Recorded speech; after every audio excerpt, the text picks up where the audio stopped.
মুসলমান ভাই, আজকে নামাজে গেলে হাই হুতাশ বাজাইয়া দে, শুধু দুনিয়া দুনিয়া নিয়ে আমাদের ফিকির আর চিন্তা, আল্লাহর সম্পর্কে ভালোবাসা নাই নামাজে।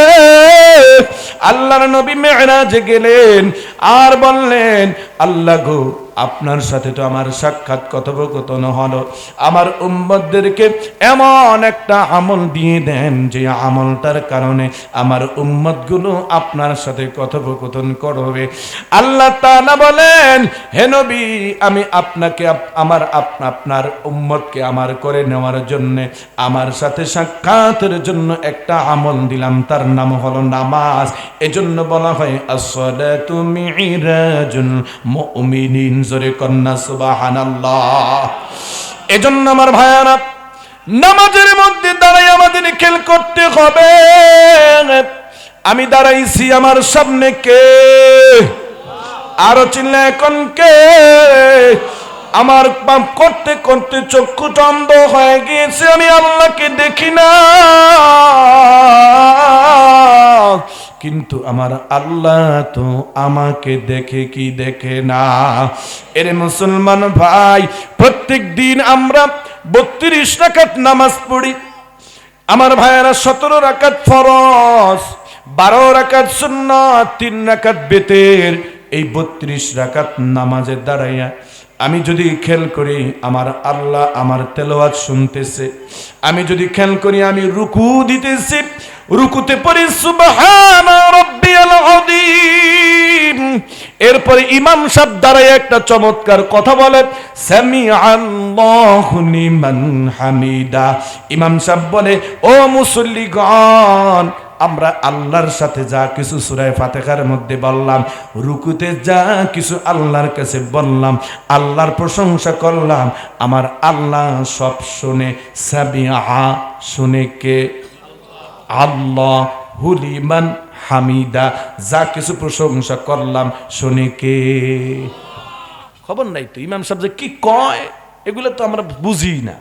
সামিআ আল্লাহ, আল্লাহ শুনলেন। হে সকল মুসল্লিগণ, আমরা যা কিছু আল্লাহর প্রশংসা করলাম, সুবহানাল্লাহ জোরে কইবেন না?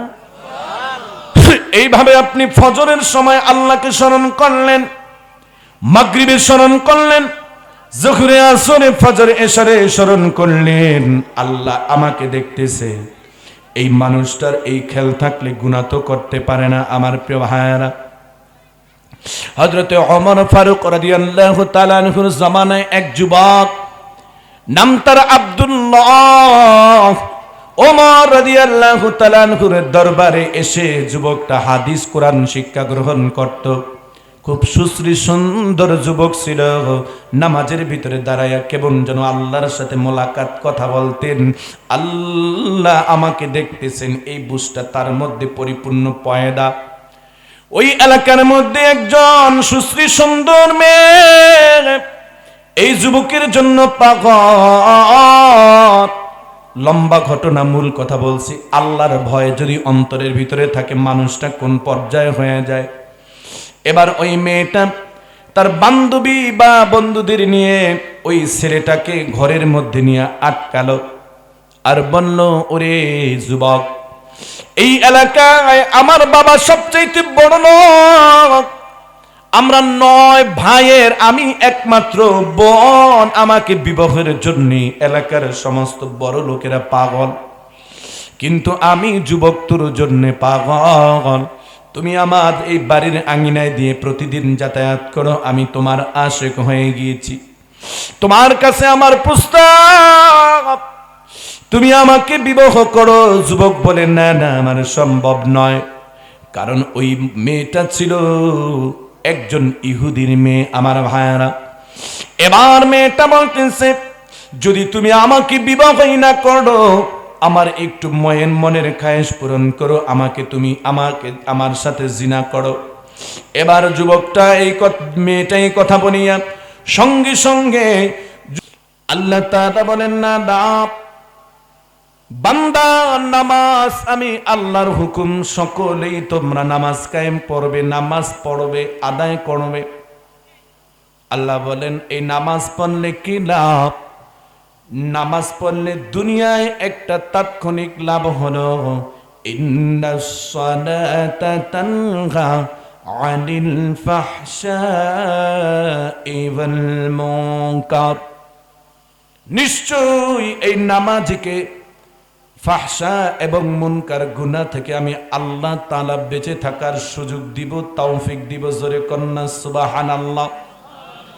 এবার আসেন, ফাহশা এবং মুনকার গুনাহ কাকে বলে? খুব সংক্ষেপে, একটা ক্লাসের মতন হইতেছে না, খুব সংক্ষেপে বুঝবেন, ওয়াজ হইলে সামনে করব। ফাহশা গুনাহ বলা হয় ওই গুনাহকে যেই গুনাহটা গুনাহ রূপে চিহ্নিত করতে মুসলমান তেমন কোনো এলেম এবং জ্ঞান অর্জনের প্রয়োজন হয় না, বরং সাধারণ একটা মস্তিষ্ক আল্লাহ তাআলা দান করেছেন। এই মস্তিষ্ক নামক বিবেকটাই আপনাকে বলে দিবে এটা একটা গুনার কাজ। যেমন মিথ্যা কথা বলা সওয়াব না গুনাহ, জিনা ব্যভিচার করা সওয়াব না গুনাহ, গাঁজা খাওয়া সওয়াব না গুনাহ, হিরোইন খাওয়া সওয়াব না গুনাহ, জুয়া খেলা সওয়াব না গুনাহ। সুতরাং এই কাজগুলো হলো ফাহশা নামক গুনাহের কাজ। আর মুনকার গুনাহ হলো ওই গুনাহ যে গুনাহগুলো গুনাহ রূপে চিহ্নিত করতে অনেক সময় মানুষগুলো চিন্তায় পড়ে যায়। মানুষ কেউ কেউ মনে করে এটা মনে হয় সওয়াবের কাজ, কেউ মনে করে মনে হয় এটা গুনার কাজ। দোমন্দশায় মানুষ পড়ে যায়। কি উদাহরণ দিলে বুঝবেন? মনে পড়ছে উদাহরণ, যেমন আমাদের বাংলাদেশের মধ্যে দেখবেন মাহে রমজানের রোজার একদিন আগ থেকেই, চান ওঠার আগ থেকেই এক শ্রেণীর মানুষ রোজা রাখা শুরু করে, আছে না নাই? একদিন আগে তারা রোজা রাখে। আবার রমজানের ঈদ বাংলাদেশে সরকারিভাবে জাতীয় চাঁদ দেখা কমিটির মাধ্যমে চাঁদ দেখে বাংলাদেশের সকল মুসলমান যেদিন ঈদ করে, আমাদের বাংলাদেশের মধ্যে এক শ্রেণীর নামধারী সুন্নি পন্থী কিছু পীরের দরবারের লোকেরা একদিন আগে ঈদ করে। কি করে না? জোরে কর। এখন এরকম একজন মানুষ, পীরের দরবারের মানুষের সাথে আমার সাক্ষাৎ, যে কোনো কারণে হোক, সে আমারে মহব্বত করে, তো আমি একদিন তারে ধরলাম। সে আবার পীরও, কিন্তু দুর্ভাগ্য হলো সে নামাজ পড়ে না। এমন পীর আছে না নাই বলে? নামাজ পড়ে না, সেও পীর, দাড়ি নাই। এরপরে আমার যতটুকু জানা, সে ঘন্টায় 5টা করে সিগারেট খায়। এরপরে তারে নাকি বলে খেলাফত দিছে। আরো দুর্ভাগ্য না সৌভাগ্য তার বলবো, তার আশেপাশে মহিলারা বৈশা থাকে। নাউজুবিল্লাহ, কালকে সকালে কবির না, এমন পীর আছে না নাই? ওই লোককে আমি বললাম যে ভাই, আপনারা যে একদিন আগে নামাজ পড়েন, ঈদ উদযাপন এটা কেন করেন? তখন সে আমার একটা খারাপ স্পষ্ট যুক্তি দিল, হুজুর দুনিয়ার মধ্যে শ্রেষ্ঠ জায়গা কোনটা? Mecca Medina. আমি বলে হ্যাঁ, সেই জায়গার সাথে মিল কইরা আমরা কি করি? ঈদ উদযাপন করি। এখন এই উত্তরটা সাধারণ একটা মানুষ দিলে সে একটা চিন্তা করে যাবে না, আসলে একটু মিল, তাহলে আমাকে বাংলাদেশের হুজুর একটু ভুল করে।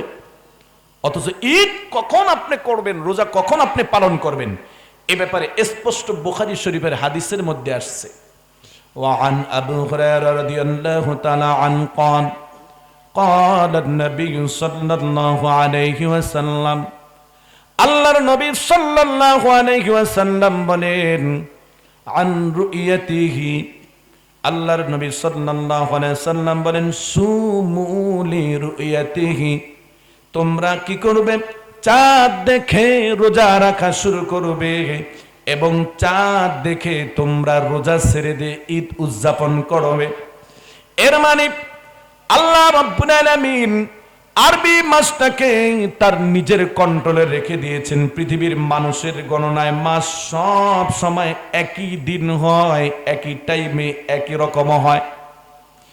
আমরা ছোট্ট থেকে দেখে আসছি, আপনারা দেখছেন জানুয়ারি এবং ডিসেম্বর মাস এরকম চাদর আমাদের পেছাই থাকতে হয় শীতের মধ্যে, ঠিক না বেঠিক? আপনারা দেখছেন বৈশাখ মাসের মধ্যে একটু ঝড় বাদল হয়।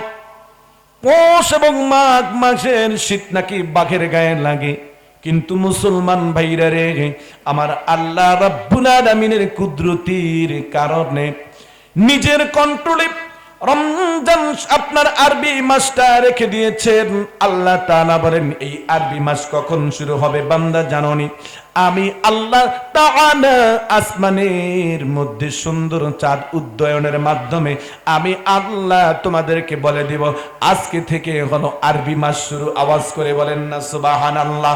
এজন্য দেখবেন প্রত্যেকটা ক্যালেন্ডারের মধ্যে লেখা থাকে আরবি বা হিজরি মাস চাঁদ দেখার উপরে নির্ভরশীল। আল্লাহর নবী বলে দিলেন, সাহাবীরা, রমজানের মাসের রোজা তোমরা শুরু করবে সুমু লিরুয়াতিহি ওয়া আন রুয়াতিহি ইয়াফতির। তোমরা রোজা শুরু করবে চাঁদ দেখে, আর রোজা ভাঙবে মানে ইফতার করবে বা ঈদ উদযাপন করবে তোমরা চাঁদ দেখে।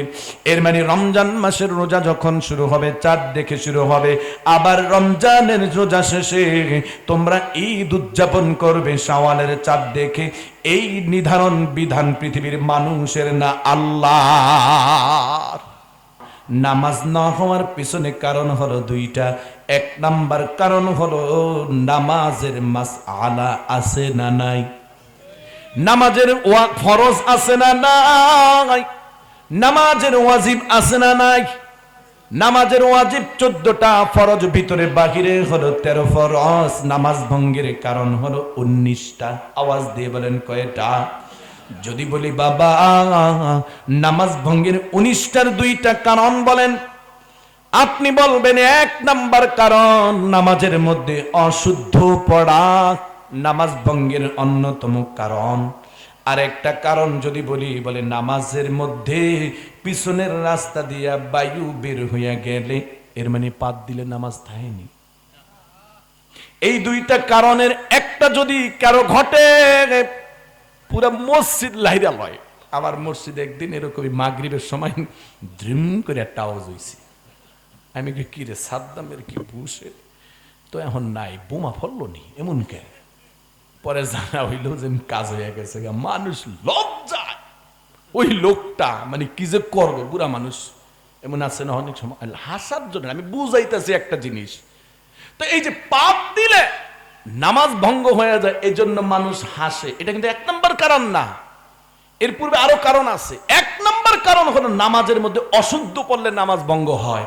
ও সফিপুরের আমার আব্বারা, আপনি কি একবার নিজের বিবেকের কাছে প্রশ্ন করছেন, আমি যে নামাজে দাঁড়াইলাম আমার নামাজ হয় কি হয় না, নামাজ ভাঙ্গে কি ভাঙ্গে না? যদি 1 নাম্বার কারণ হয় নামাজ অশুদ্ধ পড়ার জন্যে নামাজ ভঙ্গ হয়ে যায়, তাহলে আমি যেভাবে কোরআন শরীফ পড়ি রে খোদা তাআলা মায়া হাবু, সত্য না মিথ্যা? হয়নি বলেন? আমি একজনকে কই ভাই পড়েন তাব্বাত ইয়াদা সূরা পড়েন, হে যেমনে পড়লো সূরার যদি জবান থাকতো এর দৌড়িয়া কিলাই হয়ে লাইতো। এবারে আমি কি এইয়া তাব্বাত ইয়াদা আবি লাহাব বেও আমি এ কি পড়স কথা কন না কে এরকম পড়ি না? আমার ভাইয়ের আমার বন্ধুরা ভালোভাবে বোঝার জন্য বলতেছি, হাসার জন্য নয়। বাংলা অক্ষরের যদি আকার ও শিকার পরিবর্তন হয়, অনেক শব্দের অর্থের পরিবর্তন হয়ে যায়।